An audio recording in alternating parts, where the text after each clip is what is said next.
Russe de l'archéologie, bienvenue Frédéric Gellot, merci d'avoir accepté notre invitation. Vous êtes historienne, vous êtes également chercheuse associée au Centre français de recherche de Jérusalem et vous avez rédigé votre thèse à Sciences Po Paris sur la politique française à l'égard d'Israël dans les années 50. Une question tout à fait personnelle d'abord, pour vous ce jubilé, ça doit être un jour de fête pour Israël ? C'est une victoire éclatante et 50 ans de cette guerre extraordinaire qui était vue aussi comme un miracle pour les Israéliens. Évidemment, ça se fête, même si il ne faut pas oublier les conséquences de la guerre. Et justement, on le voit d'abord avec la guerre du Kippour, le désastre ensuite qui a été les débuts de la guerre du Kippour, mais les conséquences aussi à plus long terme, 50 ans, c'est aussi aujourd'hui 50 ans d'occupation. Et ça, on en parle aussi en Israël, il faut aussi en parler. Comment on explique que la communauté nationale ait tant vanté ce succès militaire, cette guerre éclair de 6 jours, cet héroïsme des généraux israéliens, que 50 ans plus tard, justement, Israël soit tant au banc des nations, mis au pilori, réprimandé par la communauté internationale? D'abord parce qu'Israël a attaqué le premier aussi. Et ça, c'est quelque chose qui était tout à fait inattendu. Et ensuite, d'ailleurs, ça jouera beaucoup dans la guerre du Kippour parce que les Israéliens ne seront plus sur une position de défense. Et la stratégie israélienne, ce sera uniquement une stratégie offensive. Donc ils seront surpris par finalement l'attaque égyptienne en 73. Mais pourquoi on le célèbre? Parce que c'est quelque chose de miraculeux. C'est une guerre de 6 jours, 5 nuits. Et en fait, si on regarde, cette guerre a été jouée peut-être au bout des 2 jours. Le 7 juin, la Jordanie demande déjà le cessez-le-feu. Le 8 juin, la Syrie et l'Égypte vont demander un cessez-le-feu. Israël en profite. Et justement, sachant que peut-être la communauté internationale va demander aux Israéliens de s'arrêter, de cesser le feu, Israël en profite et veut gagner du terrain. Et ça, c'est toute la stratégie de Dayan, qui a su jouer des faiblesses des Arabes. Et ensuite, par exemple, c'est la bataille sur le Golan ou en Cisjordanie.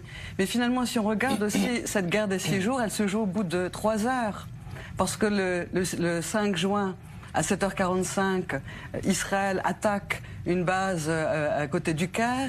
Les avions égyptiens sont décimés. C'est la célèbre opération Focus. Et ensuite, Israël fait la même chose en Jordanie, en Irak, en Syrie.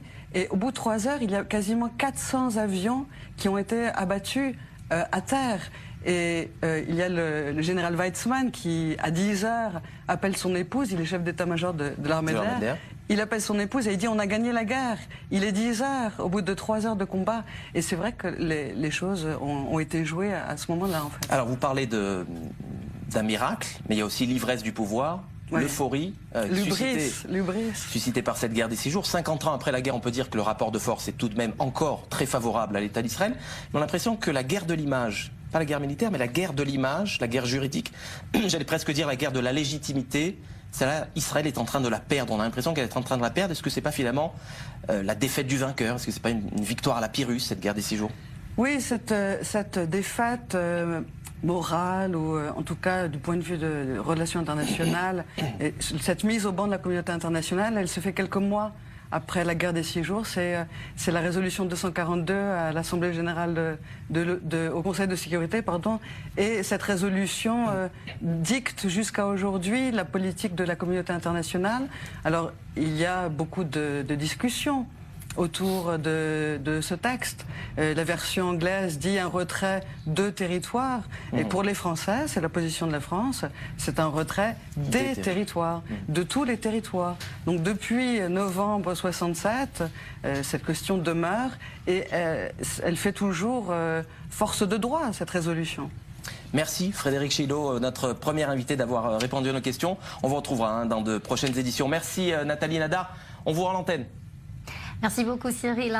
Derrière vous, on voit cette ville de lumière, en particulier ce matin, Jérusalem, donc, où on aura le plaisir de vous retrouver tout au long de la journée dans ce studio spécial pour l'occasion. Donc, ce qui s'enclenche, vous l'avez compris, le 5 juin 67, c'est aussi et surtout une guerre de légitime défense. Les troupes israéliennes attaquent préventivement l'Égypte puis la Syrie. Et le 10 juin, tout est terminé. Lévi Eshkol, Premier ministre de l'époque, redoutait un vrai massacre. Le ministre de la Défense, Moshe Dayan, n'était pas plus rassuré. Ce qui s'est joué pendant ces 6 jours, c'était tout simplement la survie d'un État.